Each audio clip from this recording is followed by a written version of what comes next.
आज का मुद्दा में आपका स्वागत है। नमस्कार, मैं हूं आकाश सोनी। इस वक्त पूरे देश में देशभक्त बनाम देशद्रोही की लड़ाई बहुत तेजी से चल रही है। हैदराबाद यूनिवर्सिटी के दलित छात्र रोहित वेमुला को इंसाफ दिलाने के लिए जंतर मंतर तक आज दिल्ली में मार्च कर रहे थे। इस मार्च में जेएनयू और आम आदमी पार्टी से जुड़े लोग शामिल हुए। मुद्दा जेएनयू में देशद्रोह का भी उठा।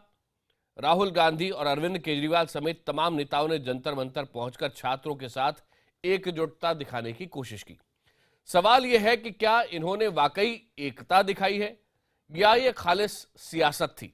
इसी मुद्दे पर आज हम करेंगे बड़ी बहस, लेकिन पहले देखिए ये रिपोर्ट।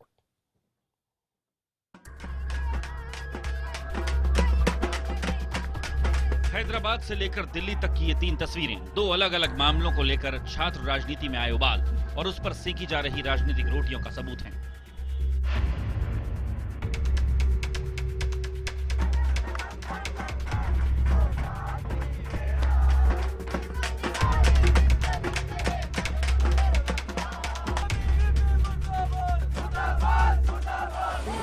हैदराबाद के दलित छात्र रोहित वेमुला की खुदकुशी के मुद्दे पर उसके साथी छात्रों ने दिल्ली के अंबेडकर भवन से जंतर मंतर तक मार्च निकाला। इस दौरान रोहित की मां भी मौजूद रही। बसों में भर भर कर ये छात्र विरोध स्थल जंतर मंतर तक पहुंचे। इस मार्च में जेएनयू छात्रों, एनएसयूआई और आम आदमी पार्टी की छात्र इकाई ने भी बढ़ चढ़कर हिस्सा लिया।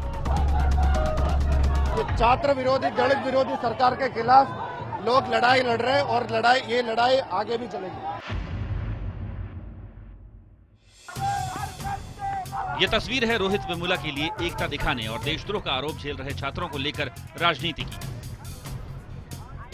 तमाम राजनेताओं के साथ राहुल गांधी और अरविंद केजरीवाल ने भी छात्रों के बीच पहुंचकर केंद्र सरकार और संघ पर जोरदार हमला बोला। आरएसएस के, बीजेपी के लोग चाहते हैं कि पूरे देश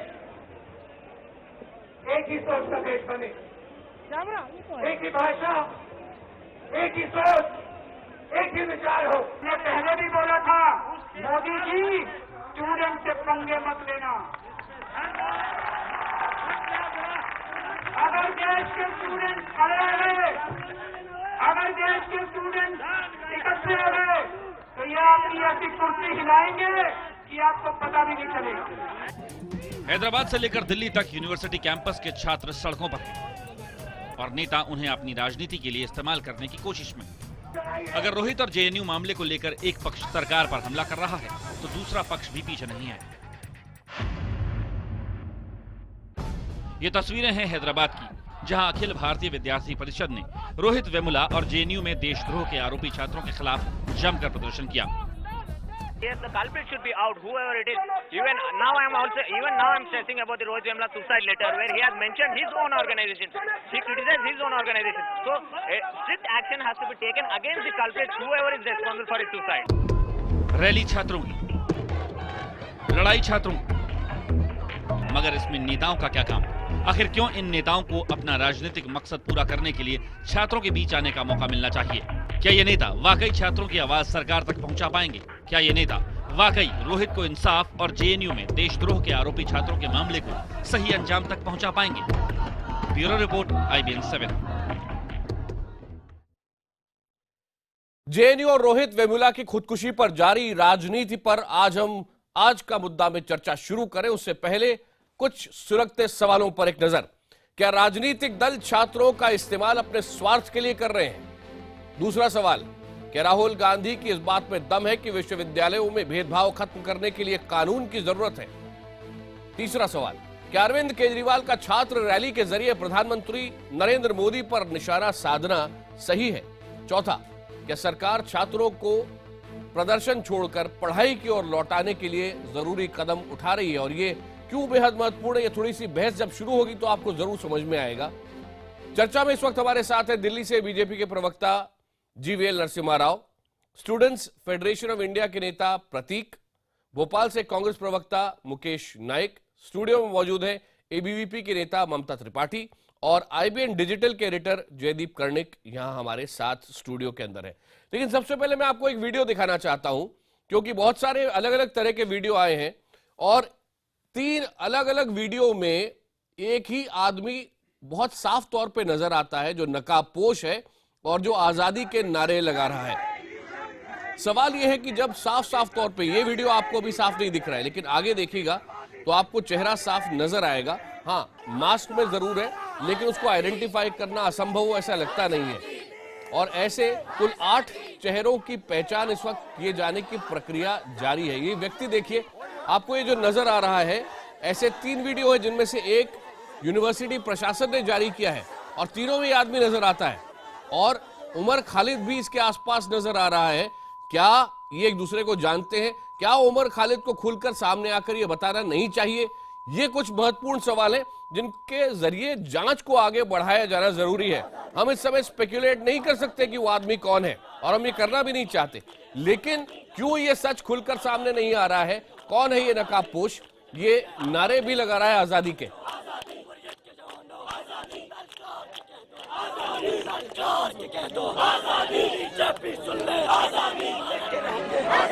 आप कौन है? आईडी कार्ड दिखाएं? हाँ देखिए। अब कन्हैया उस वक्त वहां पर आईडी चेक कर रहे थे, इसलिए कन्हैया भी इसके बारे में बहुत कुछ बता सकते हैं। ये वीडियो महत्वपूर्ण है और यहीं से मैं आता हूं आज की बहस पर, आज के मुद्दे पर। तीसरा वीडियो भी अभी आपको यहां पर दिखाएंगे जो यूनिवर्सिटी के प्रशासन ने जारी किया, उसमें भी आदमी नजर आएगा। लेकिन बहरहाल मैं अब लौटता हूं यहां पर और सबसे पहले मुकेश नायक जी, मैं आप ही से जानना चाहूंगा, क्या आप खुद भी ये नहीं जानना चाहेंगे कि ये व्यक्ति कौन है और क्या ऐसा करने के लिए कन्हैया को भी और उमर खालिद को भी पुलिस की पूरी मदद नहीं करना चाहिए? सारा नाटक क्यों? देखिए, पहली बात तो मैं ये बता दूं कि ये बिल्कुल लगभग 2-3 दिन में स्पष्ट हो जाएगा कि वीडियो में जो आवाज है वो छात्र नेताओं की नहीं है। ये बिल्कुल ये जांच के दौरान प्राथमिक दृष्टि से ये बिल्कुल स्पष्ट हो चुका है और इसकी प्रामाणिकता भी जल्दी देश की जनता के सामने आ जाएगी। दूसरी बात मैं कहना चाहता हूं कि जब बंगारू ने आत्महत्या की हैदराबाद सेंट्रल यूनिवर्सिटी में, उसके पीछे जो पृष्ठभूमि है उसको देखना बहुत आवश्यक है। बंगारू रोहित वेमुला ने जब आत्महत्या की, आप ये कह रहे है यार, क्या हुआ? रोहित वेमुला कह रहे हैं आप ना, गलती से शायद आप दूसरा नाम भूल गए। हाँ जी, वो गलती से बोल गए। उन्होंने जब आत्महत्या की तो उसके पहले जो केंद्रीय मंत्री हैं दत्तात्रेय, इन्होंने विश्वविद्यालय को जो पत्र लिखा उसमें 2 बातें लिखी हैं। पहली बात तो ये लिखी है विश्वविद्यालय के कुलपति को कि विश्वविद्यालय एक एबीवीपी नेता के साथ झगड़ा होता रहा और विश्वविद्यालय मूक दर्शक बना रहा। दूसरी बात उन्होंने लिखी है कि ये सेंट्रल यूनिवर्सिटी अतिवादियों का, जातिवादियों का और राष्ट्र विरोधी लोगों का गढ़ बन गया है। वही बात आई जेएनयू में, यही आरोप जेएनयू में लगाए गए। कोई भी विश्वविद्यालय, कोई भी शिक्षा का परिषद इस देश में देश विरोधी गतिविधियों का अड्डा हो ही नहीं सकता और ना ही कोई देशवासी इसको बर्दाश्त करेगा, चाहे कांग्रेस का नेता हो, चाहे बीजेपी का, चाहे किसी भी राजनीतिक। मैंने आपको काफी समय दिया मुकेश नायक जी, थोड़ा सा रुकिएगा। बाकी लोगों ने भी आपकी बात बड़े धैर्य से सुनी।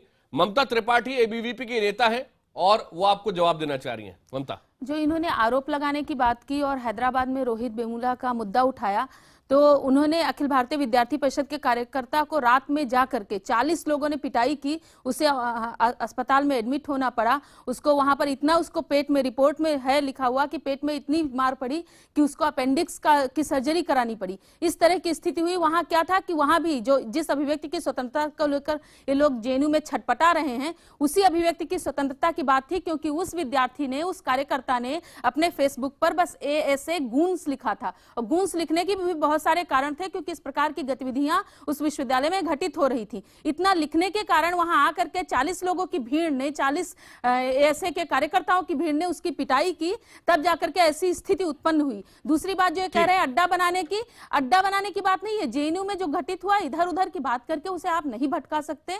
जेएनयू में जो हुआ वो सबने देखा, प्रशासन ने भी वीडियो बनवाया है।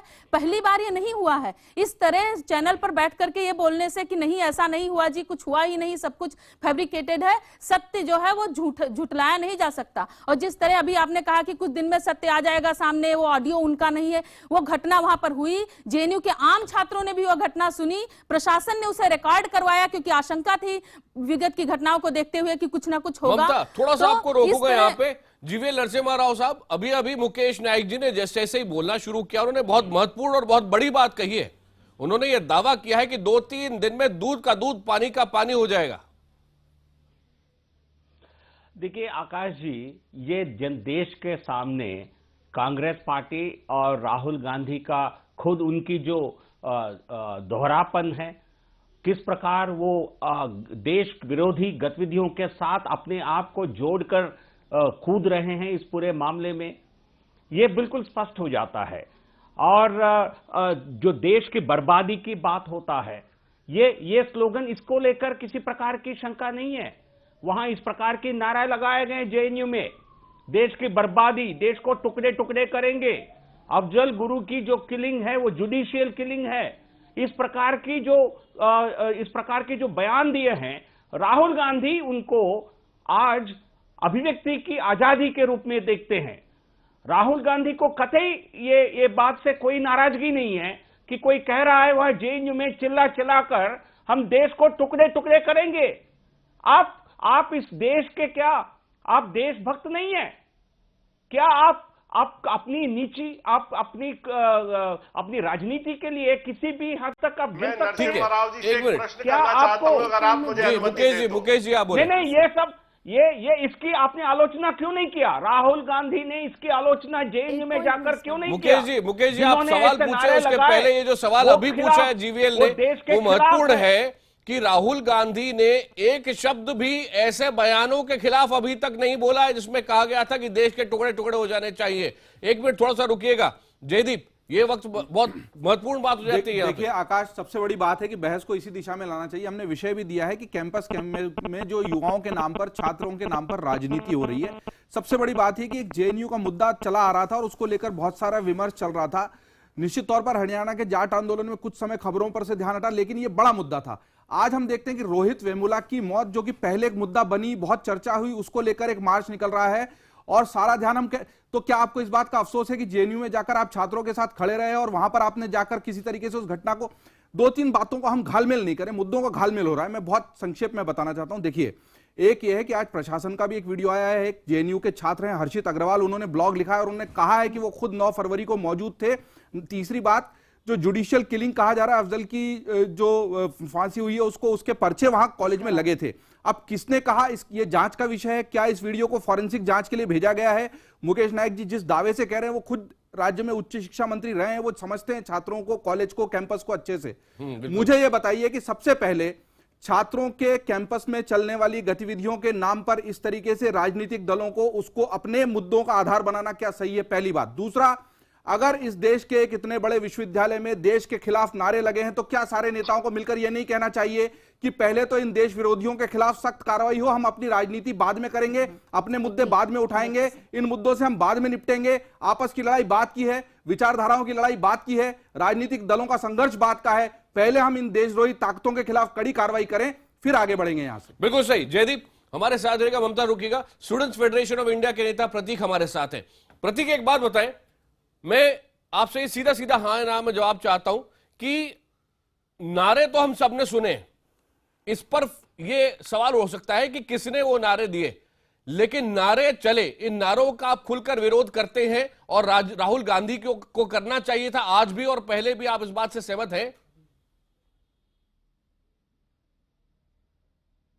देखिए, पहली बात तो ये कि मैं राहुल गांधी की तरफ से यहाँ नहीं बैठा हूँ, तो वो उनकी बात वो आपके मंच पर थे ना, वो अपने संगठन की बात हम शुरुआत एक मंच पर साथ है ना आप सभी लोग खिलाफ में जी, वो मंच पे जी बिल्कुल। भारत के ना आप भी बताना चाहता हूँ, भारत के खिलाफ नारे सुनकर दिल में चोट पहुंचती है कि नहीं प्रतीक?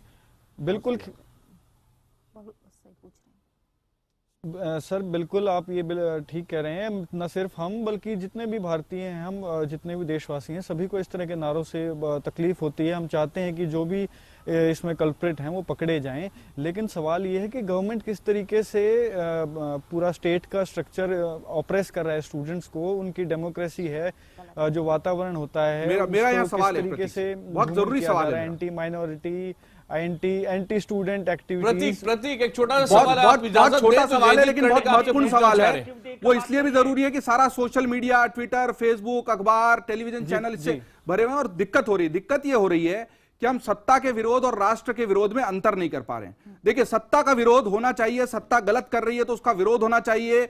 हमारे यहां पर नलों में पानी नहीं आ रहा और नालियां जम रही है तो पार्षद के खिलाफ आवाज उठनी चाहिए। शहर का विकास नहीं हो रहा चाहिए तो मेंबर ऑफ पार्लियामेंट से बात होनी चाहिए। अगर देश की जो संपूर्ण नीतियां हैं उसको लेकर हमें सवाल है, संशय है, गरीबों को, वंचितों को उनका हक नहीं मिल रहा है, तो वो बात उठनी चाहिए। लेकिन जब देश के खिलाफ बात होती है तो हम सत्ता के विरोध और देश के विरोध को एक साथ मिलाकर इस तरीके से मुद्दों को गड्ढमड नहीं कर सकते। प्रतीक जी। नहीं सर, ये आपको लग रहा है कि ऐसा तो आप अलग कीजिए ना, आप बताइए देश के विरोध में जो नारे लगे गलत थे कि नहीं थे, सीधे सीधे बात करते हैं। चलिए जी, मैं बता रहा हूँ। नहीं, पहले बताइए ना, देश के विरोध में नारे लगे, सत्ता ऑपरेस कर रही है तो सत्ता के खिलाफ सब बात करेंगे। कोई भी इस तरह के नारे लगाएगा तो गलत ही होगा। किसी ने नारे नहीं लगाए, 1-2 दिन में ये बिल्कुल स्पष्ट हो जाएगा। नहीं, कैसे आप कैसे कह सकते हैं मुकेश जी कि स्पष्ट हो जाएगा? कैसे कह सकते हैं? किस आधार पर कह सकते हैं? जांच हो रही है, जांच के बाद स्पष्ट होगा। जांच के पहले आप स्पष्ट करने वाले कौन होते हैं? सच्चाई है तो इस तरह आप स्पष्ट हो जाएगा। इसका मतलब आपने कुछ पहले से प्रायोजित करके रखा है कि आप जो चाहते हैं वही स्पष्ट होगा। ये क्या प्रायोजन चल रहा है? आप ये बताइए कि जो हुआ उसका क्या विरोध करना चाहिए था आपकी पार्टी कांग्रेस को कि नहीं? क्या केवल वो कुछ पार्टियों के विरोध के लिए ही खड़ी हुई है? आप जिस जो अफसर जो नहीं, आप उस घटना पर उस समय आपके जो युवराज राहुल जी गए हुए थे उन्हें कायदे से विरोध करना चाहिए था। आप किसी मुद्दे पर किसी राजनीतिक पार्टी का विरोध कीजिए चलेगा, पर देश के मुद्दे पर आप मुक्त रहे और उन लोगों के साथ रहे जिन्होंने इस तरह की गतिविधि को अंजाम दिया, तो ये नहीं चलता है। परेशान कर रहे हैं। एक मिनट ममता, थोड़ा सा रुकिएगा। स्पष्ट हो जाएगा, इसका मतलब आप कुछ स्पष्ट किए हुए बैठे हैं। ममता, थोड़ा सा रुकिएगा। मुकेश जी, आप तो सारी बहस को बिल्कुल जीरो पर ले जा रहे हैं। जो आप कह रहे हैं, क्या मैं सही समझ रहा हूं कि आप ये कह रहे हैं कि भारत विरोधी नारे जो हम सुन रहे हैं इतने दिनों से, ये डॉक्टर्ड सीडीज हैं, इनके अंदर वो नारे वास्तव में है ही नहीं, इनको जोड़ा गया है बाहर से? कहना तो यही चाह रहे हैं आप। कह रहे तो आधार जांच में बिल्कुल लगभग स्पष्ट हो चुका है। दोनों की आवाज अलग अलग है, ये जांच में बिल्कुल स्पष्ट हो जाएगा। क्या आप वहाँ हुआ नहीं है ना? जांच का परिणाम नहीं आया तो थोड़ा धैर्य धारण करें। अगर होता है तो बहुत बड़ी खबर होगी, बहुत बड़ी हेडलाइन होगी। जीवीएल नरसिम्हा राव, आप देखिए, कांग्रेस पार्टी इस हद तक गिर रही है, जो वहां हकीकत है, जिसको स्टूडेंट फेडरेशन ऑफ इंडिया की तो आप रहे गिरे हुए रिप्रेजेंटेटिव कुछ नहीं कह रहे हैं। नहीं, पूरे देश में छात्रों को इतनी धृष्टता के साथ ये कहना कि स्पष्ट हो जाएगा, ये बहुत बड़ी धृष्टता है और ये देश के अपमान में शामिल होने जैसी बात है। कैसे स्पष्ट हो जाएगा? जेएनयू प्रशासन ने वीडियो बनाया, अनेक छात्रों का वहां पर झूठ नहीं बोल सकते हैं। क्या किसी के कानों में कोई अज्ञात आवाज आ सकती है? जो वहां पर ज्ञात होगी, जो वहां प्रत्यक्ष हो रहा होगा, वही आवाज आएगी। तो इस तरह से आप नहीं कह सकते कि नहीं, सब स्पष्ट हो जाएगा, सब झूठा है। अच्छा, बाकी पैनलिस्ट जब बोल रहे थे, मैंने किसी के बीच में नहीं बोला। मैं इस बेसिक कर्टेसी सबसे एक्सपेक्ट करता हूं। और जो नारे वहां लगाए गए, मैं बीच में नहीं बोला। अब सुन लीजिए। नहीं, आप मैं अपने वक्तव्य को खत्म करूंगा, उसके बाद आप कह दीजिए। आप बताइए, उज्जैन मैं कह रहा हूं, ये जो एंटी, आप सुन लीजिए पहले मुकेश, बताइए ना पूरे देश को। मुकेश नायक सुन लीजिए। विषयों में मुकेश जी मत उलझाइए। अभी का विषय देखिए, वर्तमान का, कि वर्तमान पर आपका स्टैंड क्या है, ये क्लियर कीजिए। आप कहना क्या चाहते हैं? 30 सेकंड हम जीवीएल नरसिम्हा राव जी को दे रहे हैं, उसके बाद में मुकेश जी आपके पास आऊंगा। जीवीएल बोले आप। अब देखिए, वहां अफजल गुरु के पक्ष में और उनको मार्टिर कहते हुए एक सभा का आयोजन किया गया। लगातार 3 साल से हो रहा है। जो स्टूडेंट यूनियन ये कर रही है, ये कांग्रेस के कार्यकाल में भी इसको वॉच लिस्ट पे रखा गया। इनकी गतिविधियों पर सरकार, आईबी सब नजर रखे हुए थे। क्या आज उनके पक्ष में केवल राजनीति और सियासत के अलावा आप क्या कर रहे हैं? आपको लगता है 2-4 वोट मिल सकता है, एक भीड़ मिल सकती है जहां राहुल गांधी जाकर के भाषण दे सकते हैं, क्योंकि खुद वो सैकड़ों लोग, 100 लोगों को इकट्ठा नहीं कर सकते हैं। ये बीमारी नहीं है। जीवीएल, आपकी बात पूरी हुई। मुकेश नायक जी, खिलाफ जब अफजल गुरु आपके लिए शहीद है कि नहीं है? मुकेश नायक जी, एक मिनट, मुझे इनसे मेरा निवेदन है कि बीच में ना बोले, मुझे अपनी बात कहने दें। देखिए, अफजल के मामले को ये मैनिपुलेट कर रहे हैं। दुनिया में बहुत सारे ऐसे संगठन हैं जो फांसी की सजा को ज्यादा मानते हैं और फांसी की सजा का विरोध करते हैं। वो अफजल को फांसी का विरोध नहीं करते हैं, वो फांसी की सजा का विरोध करते हैं। ये मैनिपुलेट करके उसको अफजल से जोड़ रहे हैं। ये आप ये मुद्दे को घुमा रहे हैं। थोड़ा सा रुकिएगा, थोड़ा सा रुकिएगा। मैं आप सबको रोक रहा हूँ। प्रतीक कुछ बोलना चाह रहे थे, जब हमारा डिबेट थोड़ा दूसरी तरफ निकल गया। प्रतीक, आपकी बात पूरी नहीं हुई, आप बोले। और क्या आप भी अफजल गुरु को शहीद मानते हैं या नहीं मानते? प्रतीक जी नहीं, बिल्कुल नहीं मानते। ना सिर्फ मेरा, हमारे संगठन का बहुत पहले से ये मानना है कि इस तरह से शहीद जो होता है उसकी परिभाषा अलग होती है। वो शहीद अफजल गुरु किसी हिसाब से भी नहीं है और ना हम उसको ग्लोरीफाई करना चाहते हैं। मैं साफ बता दूं आपको कि वहाँ SFI अगर बाद में मौजूद थी तो उसका कारण ये था कि हमारा स्टैंड है कि फांसी की सजा नहीं होनी चाहिए। डिबेट ये नहीं है कि अफजल गुरु शहीद था नहीं था या उसको गलत मारा गया। डिबेट ये नहीं है, बहुत साफ है ये बात। उसको जो जुडिशियल जो प्रोब हुई है उसमें हमारा कोई एतराज नहीं है। अच्छा, बात अब ये खाली इतनी नहीं है। अब मेरे हिसाब से खाली ये स्टूडेंट्स की बात नहीं है। जैसे आप बोल रहे हैं कि राजनीति क्यों घुसाई है, जितने मुझे लगता है जितने भी सेकुलर लोग हैं उनको चिंता हो रही है कि ये किस तरीके से ऑपरेशन हो रहा है। और इसीलिए तमाम तरह की राजनीतिक पार्टियां भी और तमाम तरह के अलग अलग रंगों की स्टूडेंट्स ऑर्गेनाइजेशन भी इकट्ठा हुई हैं। जो आज आपने देखा है, लगातार ये महसूस हो रहा है कि इस खतरे से अपने को बचाने के लिए ठीक है, आपने साफ किया आपकी लड़ाई क्या है। एक में जमीनी स्थिति, ममता मेरे पास समय कम है, 30 सेकंड आपसे जानना चाहूंगा कि आज की तारीख में JNU के अंदर पढ़ाई हो रही है या नहीं हो रही है? क्लासें हो रही हैं या नहीं हो रही हैं? देखिए, JNU का जो साइंस स्कूल है और संस्कृत है, वहां पर क्लासेस हो रही है, क्योंकि वहां के शिक्षक और विद्यार्थी उन लोगों को सपोर्ट नहीं कर रहे हैं। ममता बोल रही है जी, उन लोगों को सपोर्ट नहीं कर रहे हैं जिन्होंने ऐसी घटना को अंजाम देने वालों को के सपोर्ट में जो खड़े हैं, वो उनके विरोध में खड़े हैं। इसलिए साइंस स्कूल में और संस्कृत में पढ़ाई हो रही है। कर्मचारी यूनियन पूरा इन लोगों के विरोध में है और JNU TA उन लोगों के सपोर्ट में है जिन्होंने इस घटना को अंजाम दिया। तो जहां पर JNU TA का प्रतीक अग्री करते हैं या नहीं? नेशनलिज्म की भी क्लासेस टीचर्स ने लगाई हैं। जरूर प्रभावित हुई है, लेकिन कक्षाएं पूरी तरह बंद नहीं हुई है, क्योंकि JNU का आम छात्र इनके साथ नहीं है। विरोध में यदि नहीं खड़ा हो सकता तो साथ भी नहीं है। आपको देखना चाहिए जो देशद्रोही करार दिया जा रहा है JNU को जो उन्होंने कहा कि JNU देश विरोधी नहीं है, कोई नहीं कह रहा है। इसीलिए क्लासेस तो एक्स्ट्रा लगाई जा रही हैं। शाब्दिक जाल मत फैलाइए। JNU के गिरोहों को देशद्रोही कहा गया है। JNU का हर विद्यार्थी जो देशद्रोही नहीं है, कुछ गिरोह जो पनप रहे हैं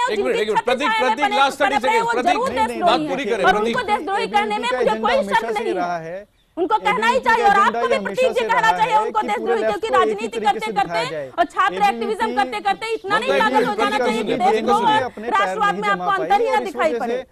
देखिए, आप सुन लीजिए, आप इंटरप्ट मत कीजिए, आप बात सुन लीजिए। ABVP के पैर कभी भी JNU में जम नहीं पाए और इस बात को वो सहन नहीं कर पाते। नहीं, अब आपके पैर उखड़ने लगे हैं, इसलिए आप यहाँ से राजनीति शुरू हो जाएगी। राजनीति की बात मत कीजिए। ABVP का विषय नहीं है, ABVP का बिल्कुल विषय नहीं है, देश का विषय है।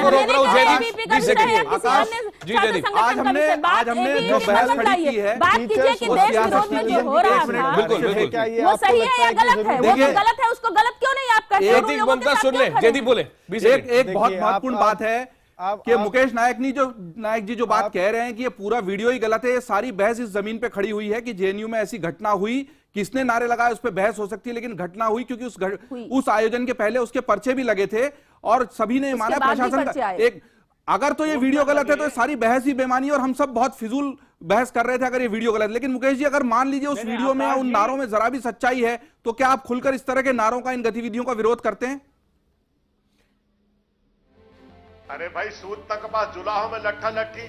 जब इस तरह के कोई भी, मैं कई बार का जनप्रतिनिधि हूं, विश्वविद्यालय का अध्यक्ष रहा हूं, कॉलेज का अध्यक्ष रहा हूं। आप किससे बात कर रहे हैं? आप मुझसे ये कहलवाना चाहते हैं कि राष्ट्र विरोधी लोगों का मैं समर्थन करूंगा? क्या आपको हो क्या गया है? मैं ये कहना चाहता हूं, कोई भी देश का नागरिक आप और राहुल गांधी कर रहे हैं करेगा। मेरे पास समय बिल्कुल समाप्त हो गया। आप सबको बहुत बहुत धन्यवाद। लेकिन एक बात बिल्कुल स्पष्ट है JNU से जो खबरें आ रही हैं कि न केवल स्टूडेंट्स बल्कि टीचर्स भी बढ़ गए हैं। जो समर्थन में हैं वो क्लास ले रहे हैं, जो विरोध में वहां क्लासें नहीं हो रही हैं। छात्रों के बारे में भी सोचना जरूरी है और ये देश का प्रीमियर इंस्टीट्यूट है। सभी को मिलकर कदम उठाने होंगे कि जहां छात्र राजनीति में हिस्सा ले सके वहीं उनकी पढ़ाई अफेक्ट ना हो, क्योंकि ये आग कहीं और यूनिवर्सिटीज में भी ना फैलने लगे। ये बड़ी चिंता का विषय है। आज का मुद्दा में आज इतना ही।